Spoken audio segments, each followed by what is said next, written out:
What's going on, everybody? This is the Buckeye Remix. I'm Jeff from Jeff Needs Sports. That's Mo from Up in Flames. We're both from Off the Ball Network, and we're happy to have another victory remix here. These shows are so much easier, regardless of how we nitpick or regardless of how bad me and Mo are about to tell you the Buckeyes are. These shows are a lot more fun when it's a victory, and thanks to the Buckeyes, we get plenty of those. So, Mo, how are you this week, man? I'm good. Another victory in the books. We're almost midway through the season, which I thought about that while driving today and almost got a little depressed. Yeah. We're entering our sixth game already, but anytime we win and anytime we win big, we're going to nitpick them on this show, but that's because the measurement of Ohio State excellence, it goes along with Georgia and Alabama. You don't measure them how they look week in and week out. You think about the bigger picture. You think about the end of the season, the conference championship, the playoffs. So that's why we're so hard on Ohio State.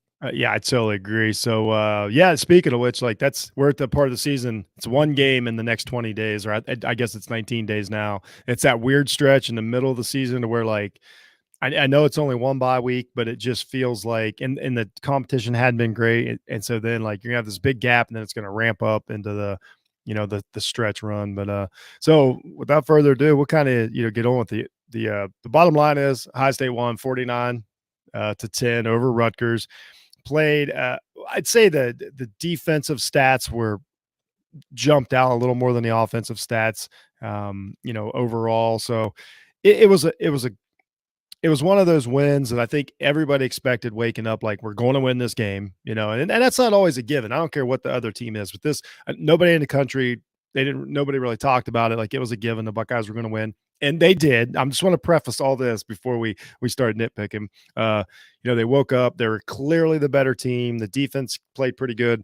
If Igbuka doesn't make, the first mistake and give them short yardage on the punt return, I don't even know if they scored 10 points. That was a mistake. It was kind of – there's a knee jerk right there. It was kind of nice to see the Buckeyes screw up and be behind for a second. And, I always say this. I was never concerned for a second about the Buckeyes not winning the game, but the fact of the matter is, when you're down in the score, it's not guaranteed.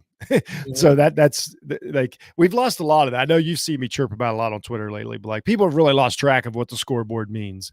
Having points and being ahead is very important still in football. I don't care about the point spreads. I don't care about rankings. It seems like, maybe when we get to the end, I'll talk about how irritated I am with the Ohio State fans obsessed with these rankings, but that's fine. It's fine. Everybody gets to, do what they want to do. But bottom line is, Buckeyes had to come from behind, technically, and they did.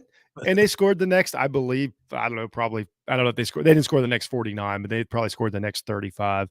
And Mayan Williams had a monster game. It was pretty cool to see an old school running back monster game from Ohio State. So that was a lot of good things that happened. So what's some of your knee jerks on the game, and we'll get into this.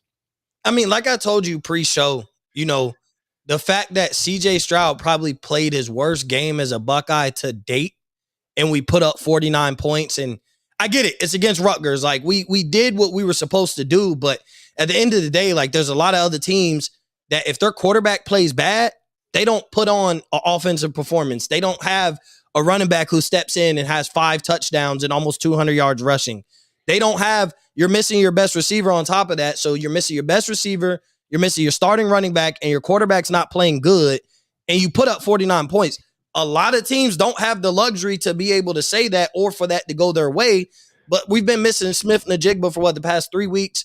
I know he played a little bit in one of the games, but at the same time, Julian Fleming's able to stand out. Marvin Harrison Jr. is a guy. Emeka Egbuka is a guy. So just with that is it's a good sign that CJ Stroud is allowed to play that bad against a bad team, and we still can win 49-10.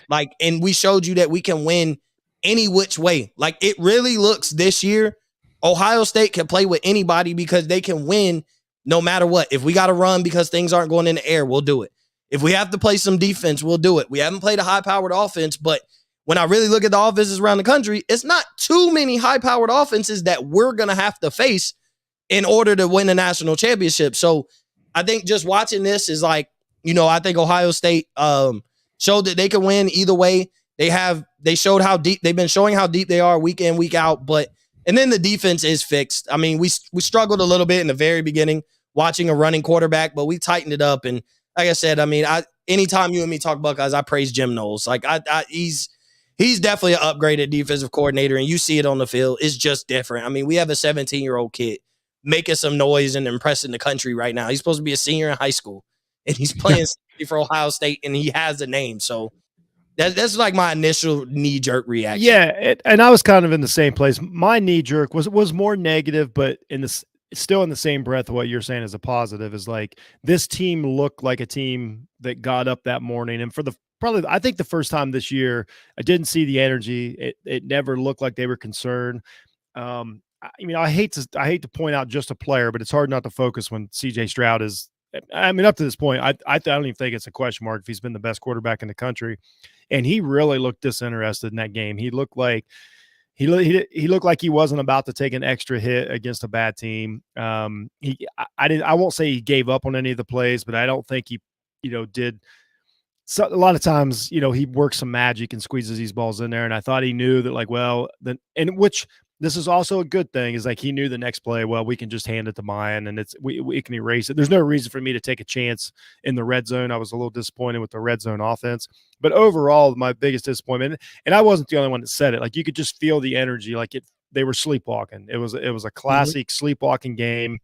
But that being said, they not just fought through it, like the defense was not having it that day, and they just basically gave the ball to Mayan Williams and said, take us home, and he was happy to do it.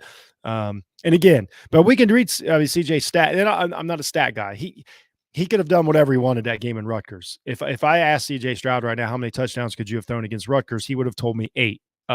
It was there for the taking if he chose. But the truth is that his stat line was 13 for 22, 154 yards, 7-yard average, 2 touchdowns, which for a lot of quarterbacks would be fine. But that's just way under the level of what we've seen from CJ. And I won't sit here and tell you that maybe that's not the game plan. I don't know that Ryan Day doesn't call him in the office and is like, dude, we know what you can do out there. We're going to, instead of having 5 touchdowns this week, we're going to do some different stuff or whatever. I don't know how it goes. Like I always get the benefit of the doubt because CJ he's showed up when he's needed to by far, but it just looked like kind of a disinterested team. So through most of the game, and we'll get to what it got later, I was very upset with the coaching staff. I was like, you kind of let your team come out here a little lazy. And I thought it came across on television that way.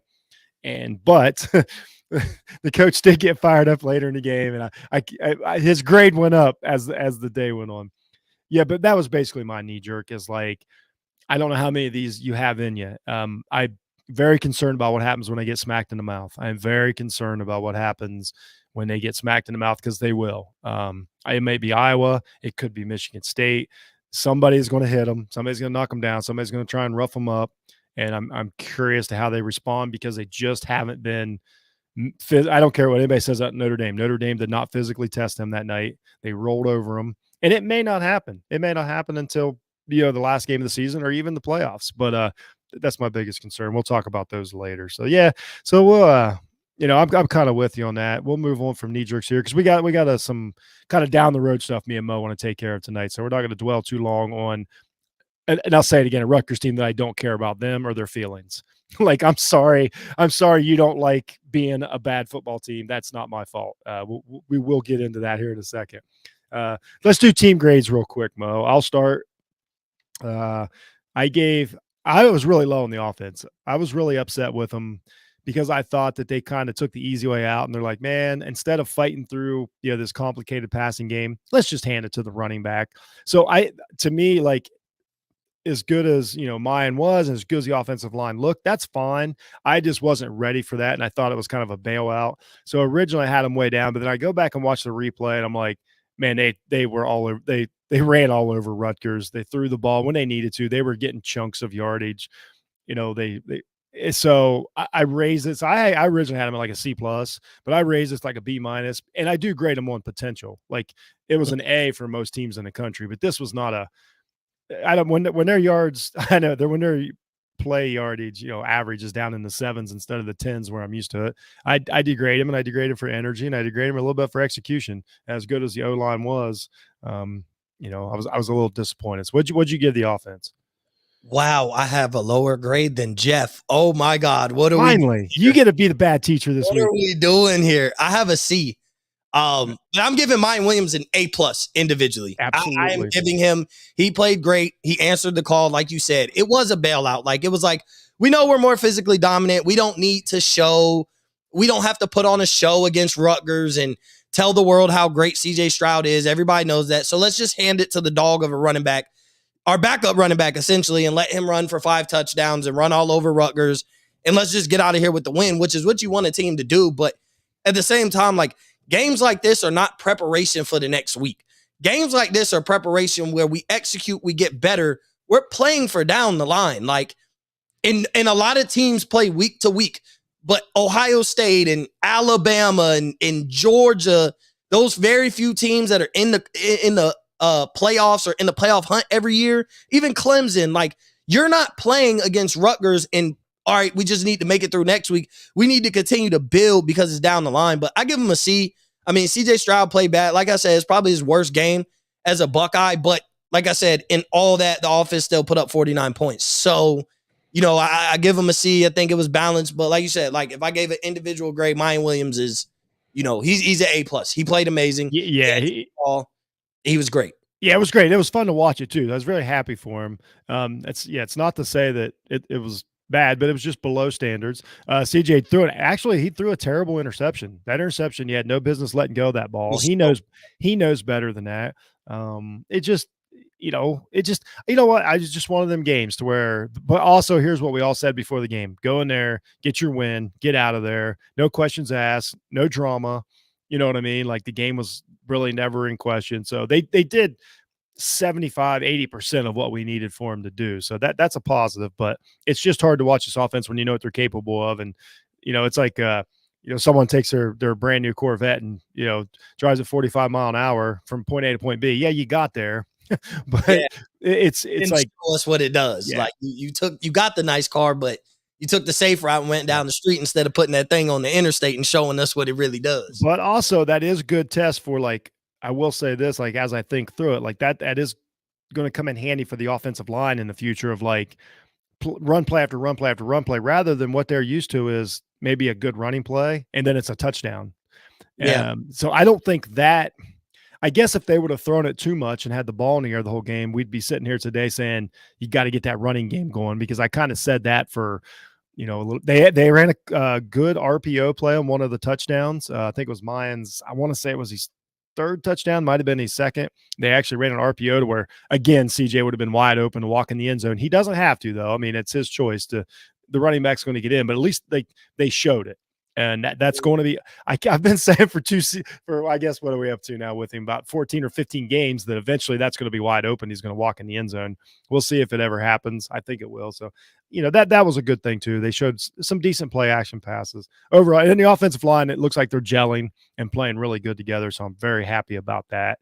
But as far as just overall performance, yeah, I think that's fair. So on defense was a good one. It is hard to look at these stats and it's hard to watch what they did and critique much of it.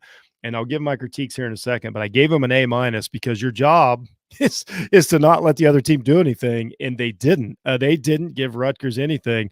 They gave up I can't even say it. They gave up how many passing yards here? How about 80 passing yards? and how about 107 rushing yards? That's it. That's your game. Like, what more can you ask? They did have an interception. They did have a sack. It just stifled them. Like it was never a problem. Here's my nitpick about the defense. The only thing that's starting to worry me, and we'll talk about it in the next segment, is again, we're not really making those instant like impact plays. We're not getting the sacks, and they're still not getting they did get the one interception, which was awesome. But at this point in the year, like not getting home on the sacks and not getting those interceptions, and concerns me because this was the cupcake, portion of the schedule so far, all 5 games. Well, we'll say 4 of them. For one, I don't know what we're going to call that Notre Dame game. I mean, they had a terrible performance by a talented team, but the next 4 games, like you expect, what, 2-3 sacks a game, interception at least a game, maybe some pick sixes. So they're doing their job as far as like a lot of things right, but that concerns me. But overall, I great game by him. I gave him an A minus. What'd you get? A minus as well. Just to hit on the point that you said about like this was a part of the schedule where like Eichenberg has been the standout like star, but this is when like Zach Harrison is supposed to show you he's a guy. This is when Jack Sawyer is supposed to show you why he was one of the top 5 players in the country coming out of high school. Like during this part, outside of whatever against Notre Dame, that's fine. Doesn't look like the greatest win, but it doesn't matter. You won at the end of the day. But it is one of those where like you're supposed to come off and be like, this is why we're so deep. I mean, right now, our 2 people that we're talking about more than anybody is a 17-year-old kid who's supposed to be a senior in high school right now and is making the best of his opportunities when he's stepping on the field and he's starting to play while he might get a lot of playing time down the stretch. And then Eichenberg, 2 names that we didn't think we'd be talking about on the defensive side of the ball. We thought it'd be like Zach Harrison finally breaks out and is the defensive end that we thought he'd be. Denzel Burke turns into the corners that we're accustomed to, that we've kind of missed for the past couple of years. But the argument of DBU, because we have Denzel Burke, we're back building on our secondary. But I gave him an A minus because, like you said, I mean, you only give up 10 points. You don't give up 200 yards of offense. What else are you supposed to do against a bad team? Like, and if we don't muff a punt, they probably don't score 10. We probably win 49-3. Like, if we make them have to march down the field, they clearly show like we gave them a touchdown. They couldn't march it down the field. You only had 200 yards of offense. I think they spent it was like a crazy stat where they only spent like 3 minutes or something in the game on our side of the 50. Like that means you got the ball and you gave it right back. And that's what a defense is supposed to do. Like they were extremely good. They held, I mean, their quarterback had 74 yards. He had the one big play they had. I told Jay Stevens this week on a show, my goal was to not give up a play over 20. They give up one play over 20 yards, didn't amount to anything, maybe a field goal. And you take that away, their starting quarterback had 74 yards passing, 10 for 19 attempts. Like completely stifled them. It's like I said, we got a nitpick here. Is the only thing is they're just not making, but they did have 6 tackles for loss. So that is something.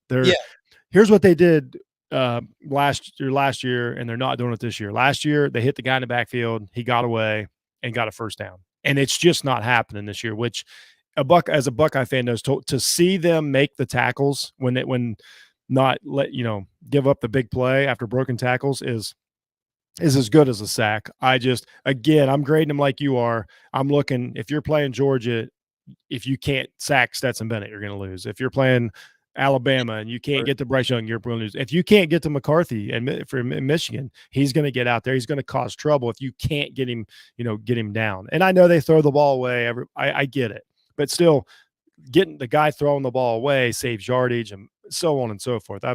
You're going to have to hit the quarterback if you're going to win a national championship. I don't see a world to where you win a national championship and you have 1 sack. That world doesn't exist to me. So that's all I'm saying when I nitpick. And then, like you said, like the difference between this year and last year is like a guy breaks out of the backfield, gets a first down. A 7-yard catch turned into 15 or 20 last year, where now a 7-yard catch is a 7-yard catch. Like you're catching it and going down. The defense is flying around. So even when you compare, I mean, this defense is playing great as opposed to how the defense was playing last year. I mean, we would miss the tackles. Like we were giving up big plays, but it wasn't like we were getting burned over the top.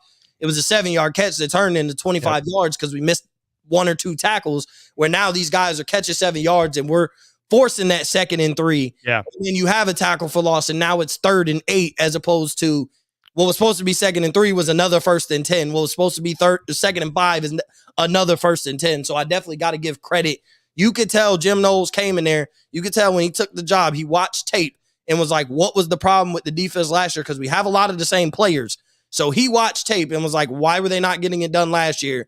And you could tell all off season, spring and summer, he straightened that out. Like this same game last year, they give up at least 28 points. I'm being totally serious. Like just shoot, I was looking at the receiver from Rutgers. They got one decent player over there. Yeah, Crookshank. Just a guy like that would have had, 100 yards receiving last year, and we'd have been frustrated and kicking the TV. But then Stroud probably would have had 7 touchdown passes. It would just been a different game. So I do recognize that. So since we're talking about next year, I think overall we get that's our overall thoughts on the Rutgers game. We're not gonna get carried away with it. We can't over analyze Rutgers with the meat of the schedule coming down the road. So we're going to talk about me and Mo want to talk about a few things. We've had 5 games to watch them now. And we're going to, since I've got him on tonight, we're going to take a second, talk about like just our overall feelings and about moving forward. So we're going to start with the negative so we can finish the show on a positive. Or wait a minute. We can't skip this. We want to do it now. Do you want to talk about Ryan Day versus Greg Schiano now? Let's do that. Let's do that. Let's get this out of the way. We'll leave out a team grade. So I'll give my coaching grade right now. It went from like a C because the team looked like they were asleep and played Nintendo all night, and it went to an A because I finally got some emotion out of Ryan Day. He immediately stood up for his team after the I guess you want to call it a fake punt, whatever. I thought that was a fun moment. You need some of those. You need some of that energy. We needed some of that energy in a building. It builds, negative energy going forward. And then my thoughts on Rutgers being upset about a fake punt, like just everybody's gonna say the same thing. I don't know, just be better. There is no there. That's why there's a clock out there in football. Like you don't stop playing at any time when it's an even matchup. So what'd you think about the controversy or mayhem, whatever you want to call that? I mean, in a situation like that, Rutgers can be mad all they want. Like it was a late hit, right? Like he was already out of bounds. You lay a punt. Yeah, that was the thing. The only team that did something wrong was Rutgers. Yeah, like and then Ryan Day said it wasn't a called play. So he just, the punter seen daylight and was like, I'm gonna get a first job.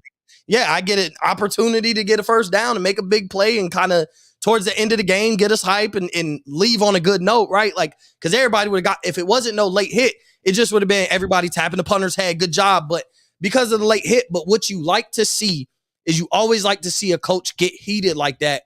And then it's like from a former, like he's a friend, like him and Greg Schiano are like, they're friends. So, but all that meant nothing to him at that moment. Yeah. It was a dirty play. He got fired up. And when players see their coaches go to bat for them like that, not that I don't think there's a player on the team that doesn't think Ryan Day has their back and isn't willing to go to war for Ryan Day, but that boosts the momentum. That boosts not for that game, for moving forward. Like that, the camaraderie in the locker room, I can only imagine they were like joking with Coach Day in the locker room after the game. Like, oh, Coach, I thought you was going to kill him. Like, I thought you was going to swing on him. So I'm sure it was a fun moment later on. And I guarantee you, Jim Knowles is playing that in the film room. Like, and I say that because he seems to be the guy of the assistant coaches. But one of those assistant coaches, him or Larry Johnson, one of them are playing that. They're going to go back over it. And it's going to be a fun moment to make fun of Coach Day, maybe some ugly face. And everybody, hey, Coach, I thought you was going to swing on him. So it changes the momentum for practice. They're going to bring it back up just within the team. But to see a guy get fired up, like, all right, like, we're going to war for him. Like, he's going to war for us. Yeah. But like I said, I don't think Ryan Day needed that moment. It's not like he's on the hot seat and could be fired and Ohio State's playing great up to this point, but we see some letdown games and the coach needs to show that the players love him. Like he's already earned all of that. The only thing he's missing is a national championship. He's literally done everything else that you need for a head coach, but we're just waiting on that national championship. So, but to see that though, was like, I was even sitting there, I got fired up. I was like, hit him. Like, but then I had Ryan Day really hit him. I'm the same way. It was, and here's what I say about the punter. Like he's like, I thought it's a really good sign. Like this is what he's taught. This is what you have special teams practice. You go over this and go. If he goes to the film room Sunday and he doesn't make that play, his special teams coach is going to be like, "What's your read here?" Like I don't care if we're up 100. Like if you get this look, you're supposed to take off. That's what your job is. And the kid did what he was taught. That he didn't even second guess it. It wasn't about the situation of the game. It wasn't any of it. He didn't. It's not like it was not even like not that he couldn't have, but it's not like he tried to cut up field and do anything crazy to get in the end zone. He took his yardage, jogged out of bounds. Like just like you would any other play. Uh, and again, he's not the one that did anything illegal, so I don't care what anybody has to say about it. The only person that did it, the only person that got a penalty was Rutgers. Schiano lost. Here's what I want to say too. Like, I hope that I'm never at a point to where my coach has to get upset because my team's so bad. Like, I can't imagine a world where Ryan Day's like, we're getting beat so bad. Here's what he said: you should take it easy on us. That's what you're saying if you get mad about that play. Am I right? Mm-hmm. You're like, so I can't imagine telling another coach like, oh, you should take it easy on us. Like, no. They got all their backups in there. You're there to play a game They for did 60 everything minutes. else they were supposed to do. Like, you took out your starters. Like, what else are you like? You can't, because what you can't do is take out your starters, put your bench players in, and say go easy. And next thing you know, 3 of your depth guys, the tore ACLs, broken ankles, pulled hamstrings. Like, no, you're out there to play a game. Those backups Rutgers with a job. Right? Do you think Rutgers wouldn't have ran the punt back if they could have, or blocked it? Like, you blocked it. Oh, the game's over. So now, like, okay, we're telling our players to stand back too. Like, no, like, you don't do that. You put backups in. You pulled all your starters. All your playmakers were out. You're giving guys up. That's what blowouts are for. Like, I know this because I've seen this from bench players. Like, when I was playing sports, when we played a bad team, I hated it. And then the guy behind me, like, he had a good feel. He was feeling great about today's game because he knew, like, I knew I'm not going to play that much. And he knows, like, bro, I might be able to score 20 points tonight. Like, I might be able to throw a touchdown pass tonight. Like, that's the type it is. So, like, some of those backups, once they got their opportunity, they were ready. Playing full bore. And they're showing, like, they might want to play next year. There's so many things factored in. I'm just – two things. Shauna was wrong. I don't care if he got mad. I'm not saying he shouldn't have done it. I'm just saying he was wrong. And I do not care about Rutgers' feelings. I don't care about what their fans think. I don't care about what their players think. I don't care any of that. I'm not going to, they've had like 10 chances now to beat Ohio State. They haven't done it. They probably eventually will one of these days. And when they do, let me tell you, they are going to let that's their national championship. Like, that'll be the national championship. So yeah, they overreacted. It's a non-point. It was fun. I think Mo said it best, man. It was a fun moment. So it was. Nobody got hurt. It's all good. Be a fun moment in practice too. And then the punter's gonna get his kudos. Like, man, you faster than I thought. You kind of an athlete. Like, take away Ryan Day might have got some extra kisses that night. I'll leave it at that. It might got people fired up on the home front. So we're going to talk about the rest of the season. Like we said, we're going to get the negative out of the way, and then we're going to end with some positives. First of all, and we're not going to go crazy here. I want to say, for me and Mo, we talk all the time. We realize exactly how good this team is. That's why we're so critical of them, because we know we're this close to having a national championship contender. So when we say concerns, we're not going to sit here and tell you that we're worried about the quarterback position or whatever. So I just want everybody to calm down. Like, we know how good the team is, and that's also the can be the scariest part of it. So, but I'll let you go first with some of your concerns moving down the road that you've seen so far. I mean, my biggest concern, you already said it, is the fact that we don't get to the quarterback, and you can get away with that against bad teams. Like, talent is going to take you very, very far, but talent doesn't take you far enough, because it's national championship or bust for Ohio State pretty much year in and year out. It's win the Big Ten championship, make the playoffs, play in the national championship. We're at the point now, we see how much talent we have. It's national championship or bust. Like, absolutely. Nothing short of bringing home the trophy is good enough for Ohio State this year. And I think everybody else in the country feels like that. And there's only about 2 or 3 teams that they have that national championship or bust. But not being able to get to the quarterback, like, it looked like a trend. Like, we went from Joey Bosa to Nick Bosa to Chase Young. Then it was supposed to be from Chase Young to Zach Harrison. Then it was supposed to be Zach Harrison to Jack Sawyer. Like, we were supposed to have that first round defensive end guy that is going to be double digits in sacks and look amazing. And right now, our best defensive lineman is a defensive tackle. One, and not that that's a bad thing, but at the same time, like, we're so used to having these defensive end, and these guys were coming out of high school, top of their class, top of their position. Like, and we keep this another year where we think Zach Harrison's going to show it, and he doesn't. I mean, this guy is a rotational defensive end now. Like, he doesn't even fully have his spot. I think I like him better in that inside technique. I think he's done I'll put it this way. If you take out the expectations of him, because I always hate to say that, because it's not the kid's fault that he was really good. You know what I mean? Like, he's on the field and he's playing. He's not dogging it. You know what I mean? He just isn't who they thought they was coming in. But I think he's done a really good job with that interior. Like he's a problem, inside. And now I understand this too with the basically the 3-3-5 defense, essentially what they're playing, maybe even a 3-2-6 sometimes. You're not going to have the edge rusher like you have in the past. That doesn't mean that you can't get to the quarterback. It's just going to look a little different. But it feels like that extra guy, that bullet position or whatever they want to call it at Ohio State, instead of using him to blitz, which is what a lot of schools do, like Knowles did at Oklahoma State, feels like they kind of use him in, I would say, almost a spy technique. And that's where we're getting a lot of those where that quarterback rolls out and he's getting tackled instead of getting down the field 20 yards. So I just want to say, I know people listen and they're like, these guys are idiots. No, we're not. We see it too. But the fact of the matter is, again, you're not going to win national championship with one sack in the game. Like you're going to have to, one guy's going to have to get to the quarterback. It's something to watch. It's a real thing. And this is the second year in a row of it. And I don't know. I think JTT is getting better. And I think in a year from now, we're talking about how good he is. And I think he's a good player now. He's a starter. He's a starter in most teams across the country.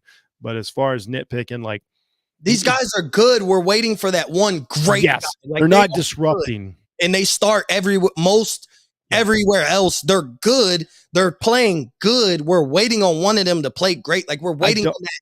Where's that 4-sack game from Jack Sawyer? Where's that? He got 3 sacks and 7 or 8 quarterback hurries from Zach Harrison. Like, we're not saying we need that every week. We're just waiting to see that flash to know that it's there. Like, that's it. And then I'm concerned about Jackson Smith and the Jigba too. Yeah, he's on my list, and there's not much I can say about it. I'm just concerned about whether we're going to get a healthy. We've seen this before. Like, we've seen that Ohio State guy. And we've seen it in Nick Bosa. And I'm not saying – I think Nick Bosa's was a little different because he was definitely ready to play. And a hamstring for a speedy receiver is not – like, I don't think he's milking the injury. And then at a point of our schedule where we don't need him. So you want him – I don't even know if we necessarily will need him. But if you have Jackson Smith and Jigba, like, you love your chances a lot more against Michigan and Georgia and Alabama. And so we are playing the long haul game. But I'm still a little concerned because, like, we put him out there because he seemed like he was ready to go, 2 weeks ago? And then we're sitting him again. So did he retweak it? Was he not 100% in the first place? And we were just trying to give him a go. And then now, like, so as we get farther into the season, like, how much of the long haul game are we playing with how serious is it? I'll take the other side. I put him on my concerns, but I will play a little more upbeat here. And I think my gut feeling is obviously that they don't say anything about injuries in college. My gut feeling is that they're like, it's a hammy. We can't tweak this thing, against Rutgers. And then now we don't have you for Penn State. Like, if they had to wait until Michigan to play Jackson, he would be able to perform if they think that that's what they need to do. I don't think it's a situation where he doesn't play this year. All gut feelings. I do think I think it's precautionary because they're so blessed with the receiving room that they have. And I think that they're like, well, and I think he's probably cool with it. Like, he doesn't need any, like, if he doesn't play, his NFL status really doesn't change. I don't think he doesn't need to force it. I think he's good with it. He's going to play. It's not like this is his last year. He could either play Ohio State next year or he could go to the NFL and probably start for a team next year. So I think outside of stats, and I'm sure he just wants to be out there. I never question that a kid wants to play, but if you mess around with something with, the hamstring and you tweak it again, that's it. Like, you're not recovering, especially it's going to start getting cold in Ohio. You're going to start getting hit a little harder. You're going to go to these slippery, wet games, in Penn State or whatever. It's never going to heal. So then now what we're doing is Mo and Jeff are sitting here 3 weeks from now saying, why did he play against Rutgers? That's the upbeat approach I'm taking, but it is a concern. I want one of the best players in the country on my team. I think it's very important. And I think as soon as he comes back, it takes Stroud up. Even I know it's crazy to think that he can go up another level, but I really do think it takes him up another level. So I'll give you a concern is just real quick. I'm just not to speak on that is like, even if we're taking that approach, like, just as a fan, you wonder, like, what game do you have marked on his calendar that he needs? You want him to be 100% by when? Yeah. Like, is it the Penn State game? Is it we're going to play him against Michigan State? Like, they don't have. I think Iowa. I think you want him to look good in Iowa and play a few snaps and get out and be ready for Penn State full steam. I think that is the only concern is like ultimate goal. it seems like we're pinpointing like there's a game that we not that we feel like without him we lose, but we want to be at full strength, and him on that offense puts us at full strength. Yeah. So is it like, okay, we're just playing the soft approach until Penn State, because all right, if you're ready to go against Iowa, you play a little bit, we'll pull you, you're ready to go, we'll get you some game reps, and then you're ready for the big game against Penn State. So that's like what I think. My concern is what is the game, what game are we pinpointing that when we put him in a couple weeks ago and he only had 2 catches for 20-some yards, he only played 22 snaps. Like, all right, we're pulling him. Clearly, we're not playing him against Toledo, or we're not playing him against Wisconsin. Like, so we're not playing him against Rutgers. So is it the Michigan State game? Not that we're afraid of Michigan State. I'm just like, has that been the like, all right, we want you to by Michigan State anyway because then we start Michigan State and then the bye week? Or does he sit against Michigan State and then you have a bye week and then he gets rolling right after that, which probably seems like the safer thing for them. Yeah, you buy him another 19 days right now. I think that's huge. I think originally probably Michigan State was. I'm not saying the truth is Michigan State doesn't look like the team they did when the season started. And they can't cover. I would think they wouldn't need them. So speaking of can't cover, I'll give you another one of my concerns. One, it's kind of a combination. One is depth at linebacker, only because they played good, but like I don't know who's behind Eichenberg. And that guy is such a linchpin of the defense. So good that he's so good that like, but these are just concerns as far as like I don't know like what kind of step they take back, and I'm a little concerned about cornerback. I think it's clear now that Burke, there's an issue, and I won't go any further because I have no idea what it was, what's going on with him. It probably has something to do with the system, a combination of a bunch of things. Sorry about that. And so that, and I think this team can still be got at cornerback. I just don't think they've played a very good quarterback yet. They make a lot of mistakes. They played a couple decent quarterbacks that kind of exposed them a little bit with either pass interference calls or, not making tackles or so on and so forth. So I'm a little concerned about the just that depth there. And like, I don't know what happens like late in the season. And then our depth is hurt. Like, yeah, 3 starting corners are hurt. Denzel Burke hurt his hand and he's not playing good. The freshmen stepped in, the 2 freshmen. We had 2 starting freshman corners this past week. They stepped in and played fine, but it's against Rutgers. Like, I don't know. They could be great, but I don't know if that's who I want when I'm playing Michigan or Penn State. Like, I want my best players on the field. And with them not being initial starters, it is a little concerning, especially when 2 of your corners are injured. They have not played the past 2 weeks. So it's a little concerning because they don't really tell you what it is. Like, we don't know how hurt. They'll say knee, but is it just knee soreness? They'll say ankle, but is it just like, I woke up, my ankle wasn't feeling good, and then we're playing the long game with everybody because that's what it seems like we're doing, but they don't, like, this guy sprained his knee. It's like everybody's same time decision. We're not waking up, let's say best case scenario of the day, the national championship or playoffs, and beating Alabama with the secondary that was on the field Saturday. I'll say it straightforward. That's a big concern. So as much as the defense has gotten better, a good quarterback it's going to look different. It really is a good quarterback and veteran receivers. It's going to look a lot different. And nobody wants to say it. Nobody wants to admit it. Everybody wants to fight me for it, but I got eyeballs. I can tell what's possible out there. And that concerns me, but it's just a concern. We have no proof of it. And the only other concern I got, and it's basically a question for you, and this is really starting to get at me. Is CJ Stroud willing to get dirty? Like, is he willing to get nasty, show some bite and fight through a game to make it win? Because he hasn't had to do it, but I don't see it. I don't see it like I did with, like I say, a guy like Justin Fields, who I thought, would have fought somebody's grandma to win a game. I don't see it. He's definitely not. Very few are, but it's not like anything like JT Barrett, who would risk it all, for any win of the season. And I know CJ is more talented in other factors than those guys, and there's tough comparisons, but it concerns me if it's pouring down rain and a night game at Penn State, how CJ Stroud's going to react. Am I crazy? No. So Jeff, we've talked about this, last year, we talked about this earlier this year. And I always am like, I don't think it matters. Like, I don't think we need him to do that. But then you see so many times, and I think this is what we're so used to having, like, really running quarterbacks, and not that like Justin Fields was just a great college quarterback. I mean, hopefully he's great in the NFL, but like Dwayne Haskins was a great college quarterback, but like we're used to seeing those guys run. We're used to having guys who take those 10 yards when given to them and slide or run out of bounds. Then we're used to the Justin Fields, the Braxton Miller, the Terrell Pryor, where if they get loose in the open field, like they're explosive and they could take it to the house. Even JT Barrett, he wasn't the fastest, but he just knew how to run the football as a quarterback. And he knew, and Stroud doesn't take what the defense gives him with his legs. And it is one of those, I'm not saying we lose a game because he doesn't do it.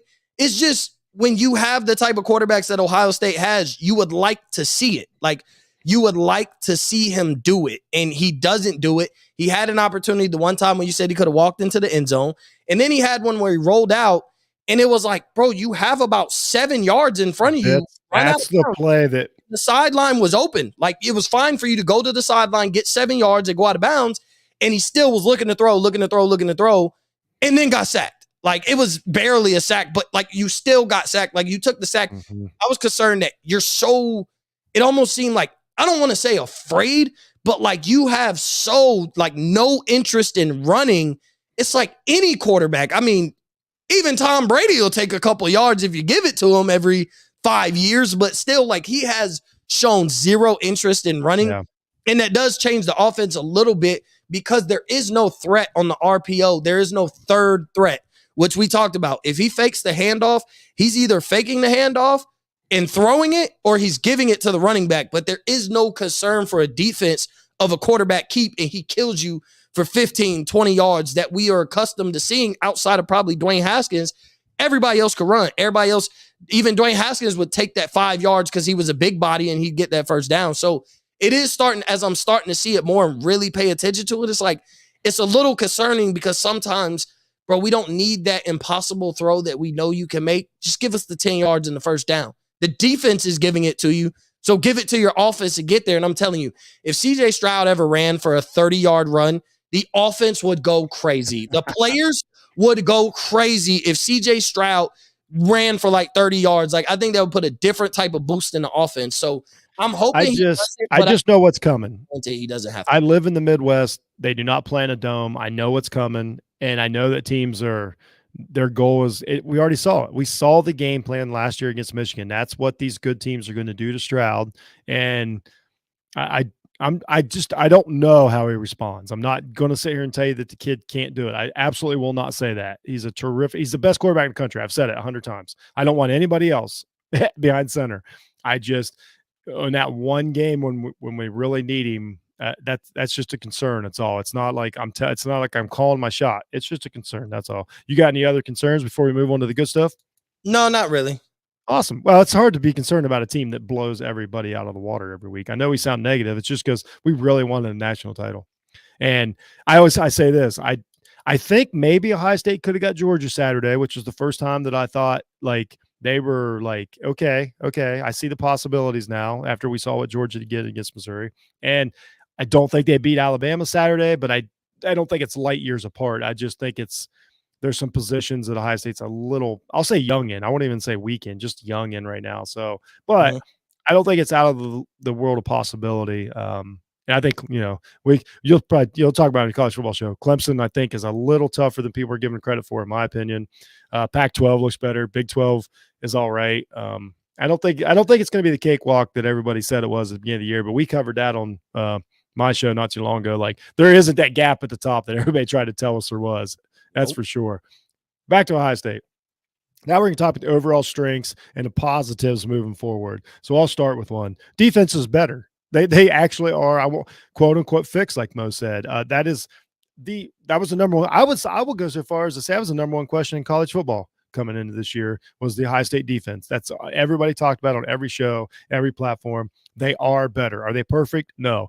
But here's how many times we say this, Mo? All they have to do is be a little bit better last year. They didn't have to be 100 times better. They just had to be a little better. They are a lot better. Yes, the schedule's been terrible, but still, these are teams last year that would snag 300-400 yards on them, put up some big plays. They haven't given that up this year. The defense is much better. That's a huge positive. So then I'll let you have one.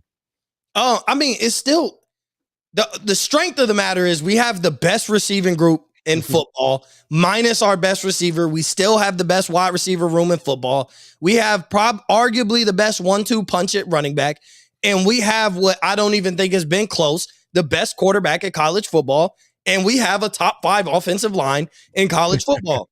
Okay, so I had both those on my list, so I'll just go ahead and check those off. I didn't want to. You're right. They're awesome. The offense, our offensive line, there were a little bit concerns of how good are they going to be? They weren't as gritty. I like this offensive line. They're great. We got a first, and I know it doesn't matter, but it does. Paris Johnson Jr. is going in the first round next year. So shout out to him for playing out of his mind. He's going in the first round next year. But we literally are the best at everything. We have the best offense in the country. Yeah. We have the best quarterback, and surprisingly this year, it's not even close. Who's so far, better than Stroud? He's played his worst game that he will play all year, and you still look at him as he is hands down the best quarterback of college football. If the season ended today, he's handed the Heisman probably unanimously. So when I look at all the groups on offense, we have lived up to the expectation of having the best offense of college football because we do. In every position group, the expectation for them, for the receivers, the running back, the quarterback, the offensive line, they've all either met or exceeded expectations. Yeah. I think Henderson and Mayan Williams together are even better than people thought, even though people thought, he's a preseason All-American in Henderson.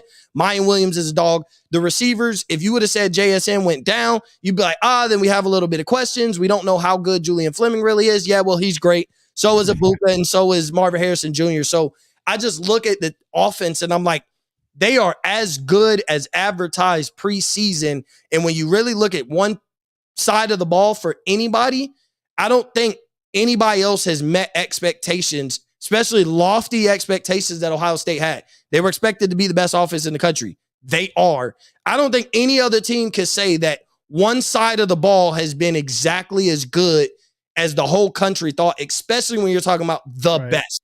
If you say one of the best, Alabama hasn't been one of the best offenses. So Ohio State's being labeled the deepest, the best offense, and living up to that up to this point, that has to be a strength. And then showing that we can win running the ball, we can win throwing the ball. The way we play football, I don't care who it's against, the way we play football translates against every team in the country. We got to be able to score points. The ball and win. If we got to get gritty, we got the running backs to do it. We have 2 guys that can bust for 100 yards at any point in time. So the fact that our offense is rolling on both sides, I think we had questions about the run game last year. They're hitting on all cylinders, and it translates to whatever style of football you have to play on the road to winning a national championship. Yeah, I agree. I had both that. I did circle that. I wrote down CJ is without a doubt the best passer in the country, and he I agree with everything you said. He would win the Heisman right now. I don't think it is right now. Not right now. That's what I said. We're going to see. And I think another positive, just to be honest, is the schedule doesn't look near. Anybody can lose. We've seen that. But the schedule, Iowa is not who we thought. Michigan State is not who we thought. Wisconsin wasn't who we thought. And you know me, it's all about the schedule. It's all about getting wins. And I don't care if these teams aren't as good as we thought. I'm happy with that. So the path to the playoffs doesn't look as difficult as it did. Michigan looks very good, and we knew that. But the overall path to the play, Penn State is better. I think Penn State's a lot better than people thought, and that's going to be a battle. The weather is going to determine how I really feel about that game. But overall, the path is there. Offense looks great. Defense is much better. Injuries are what they are. Everybody's injured. I mean, Bryce Young's even injured right now. It's nobody's perfect right now. Georgia's taking a step back offensively, I think. So, everybody's got flaws. And I said that in a tweet. Every team I saw that's a national title contender, I also saw flaws this past weekend. Nobody was perfect. Everybody has chinks in the armor.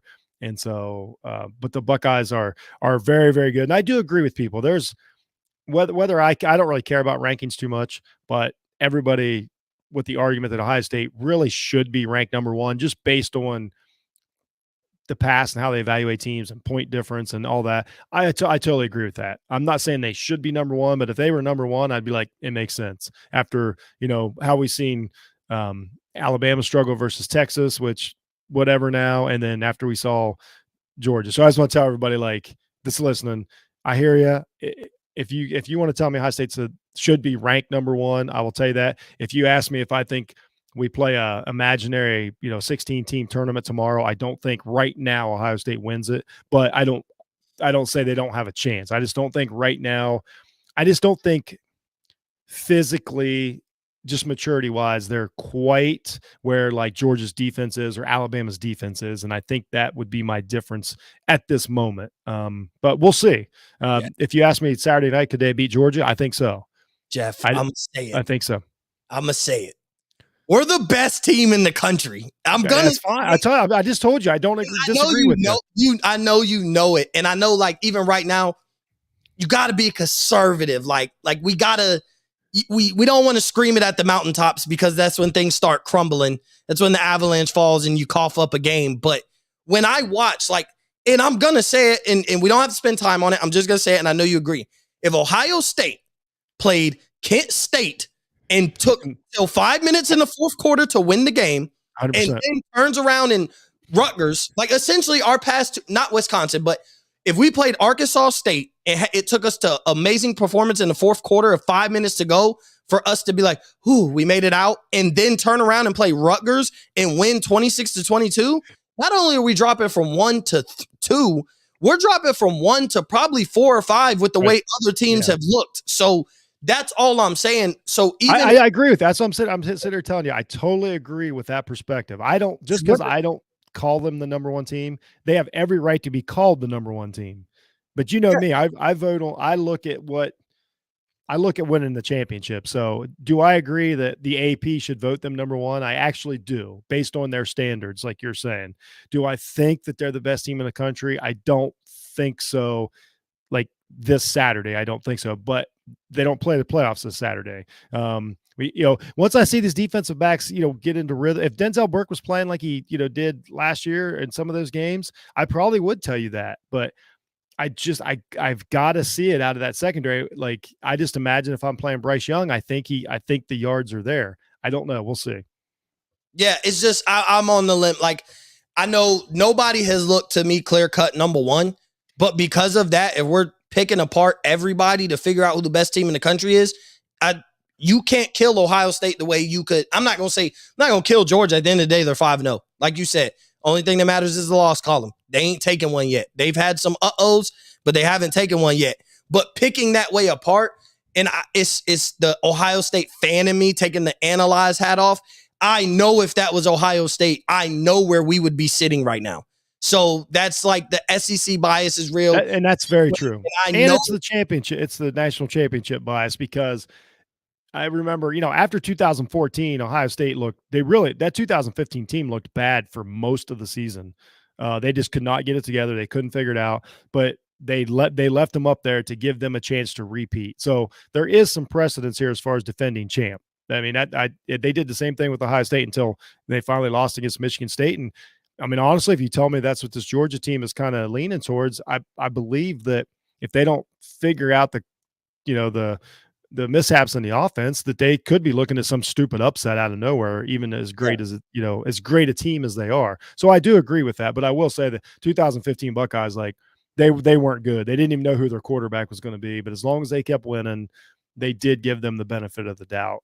Alabama, that's your SEC. Like that is what it is. But then Alabama also comes out and just steamrolls people too. Like they're awesome. Steamrolling Arkansas, like when you're like, oh, we seen them struggle against Texas. How good is this team? And they're like, oh, watch this. Watch what we do against Arkansas. And they're like, okay. Like Alabama's like, I'm not saying we're us being the best team in the country. We're not light years ahead, but I'm just saying I'm giving the team the benefit of doubt that hasn't had that cough up yet. Like you lost to Texas, or you almost lost to Texas, should have lost to Texas. You win by a game-winning field goal, and Texas has 2 losses. Like they've lost again, and they might lose again this week. So like, it bothers me that teams win in the SEC specifically. Their wins age well, regardless of who they beat. Yeah. Like where everybody's like, well, Ohio State, look at Notre Dame. I'm like, okay, but Notre Dame is Texas.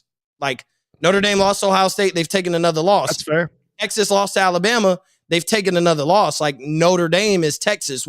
They're both 2-loss teams here. So that's all I'm saying is, like, I know our wins don't age well because teams don't live up to expectations. And that's why I started this. In front of us. I'm completely here to agree with you. And everybody that says that, I think you're right. If Ohio State's ranked number 1, I totally support that. And I understand all the arguments. I mean, as someone that's been watching them for as long as I have, like, I've been through this over decades and decades and decades. The same situation. That's why you can kind of predict how these guys are going to vote. And what's bullshit about it is the reason they do this is because it doesn't matter. Because especially now with the playoff rankings, it does not matter what the AP does. So they vote based on what the schedule looks like. And I think sometimes it's kind of like to make, because it's easy. Actually, the easy vote would be to put Ohio State number 1. That's the easy vote.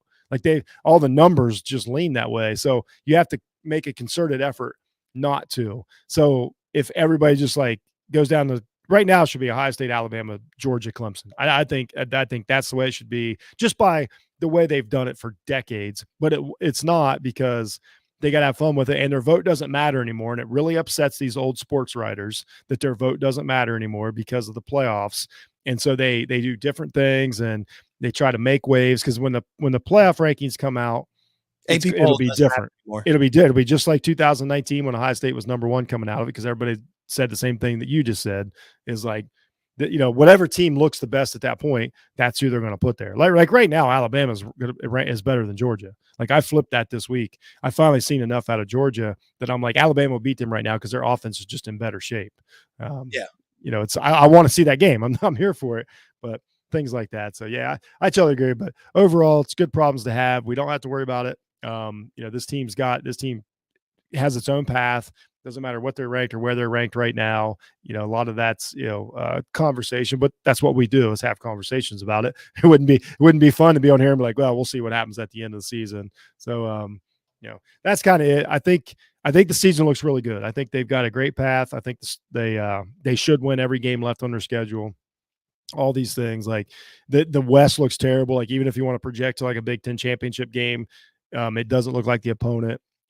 Like, it just, everything's kind of lined up for them, and Michigan could both say the same thing. Like, it's there for them. It is there for both these teams to make the playoffs. And I think one of them is going to. I think it's going to be Ohio State. But I think when you're looking at, that's the Big Ten. And you know what? I shouldn't say it. Penn State. I mean, they look better every week. They're a little clunky the other day, but it was pouring down rain. I don't know. That's going to be something. I won't know until game time about that one. But overall, Buckeyes are in good shape. They're having fun. So, last thoughts on you talk about Rutgers. You talk about the season coming up. Whatever you got down the road. Oh, nothing great. I'm just, I'm waiting to see until we really play competition. Like, Michigan State isn't what we thought. So, I mean, it should be we should roll on into the bye week looking at as a hot 6-0. But how does that break? Like, how do we look after the break? Like, that's just, because a lot of other teams are going to start losing. And so, like, that week off sometimes can be detrimental, like, to teams, because other teams start falling off. You don't have those same teams on your back anymore. They've coughed up a loss. I mean, in 2 weeks, a lot of teams could lose. Like, I'm not saying they lose, but you could come out of your bye week in week 7 and Clemson could have a loss. USC could have a loss. Like, maybe Georgia finally coughed up one and you're like, oh, this is an easy road now. We even have leeway to cough up a game. Like, and I'm not saying they do that and lose intentionally, but, there's that leeway of doing that. So I'm just waiting to see, like, all right, let's get through Michigan State. I hate playing Michigan State at Michigan State because it's October. And it's probably going to rain. So that's Michigan State's advantage. But, that's just always it. Every other year when we play at Michigan State, it seems like, it decided, to pour down rain and we got to win a gritty one. But I just want to see how we look after the bye week, because I just don't lose any mojo. Like, make the second half of the season be a lot stronger than the first half. Yeah, I'm the same way. Like I said, everything looks good. All systems go. Got to get guys healthy. That's every team in the country. If a couple of these young guys can take another step in the next 19, 20, really almost a month, then this team's really going to have something. And I think it's going to happen. It appears that the coaching's going great. Players get better every week. Honestly, if you get it, like I said, get a guy like Burke straightened around. McAllister looks pretty good. Styles, is a freak. So if it just a couple, maybe defensive line, I mean, maybe Harrison is figured out. Maybe he's like, this is my position. I'm going to wreak havoc from in here. That's fine too. Like if all that comes together in the next 30 days, then I think this team has a legitimate shot to win a national title. So that's where we sit after week 5. So hey, thanks for being on again, Mo. It's always awesome to have you on the remix and talk some of these things out instead of just yelling at each other during the game. So that's it for the Buckeye remix, everybody. This is Jeff Needs Sports. That's Mo up in flames. Go check everybody out at the Off the Ball Network. It's football season. Got a ton of stuff going on right now. That's it for the Buckeye remix. And go Bucks, and we're out.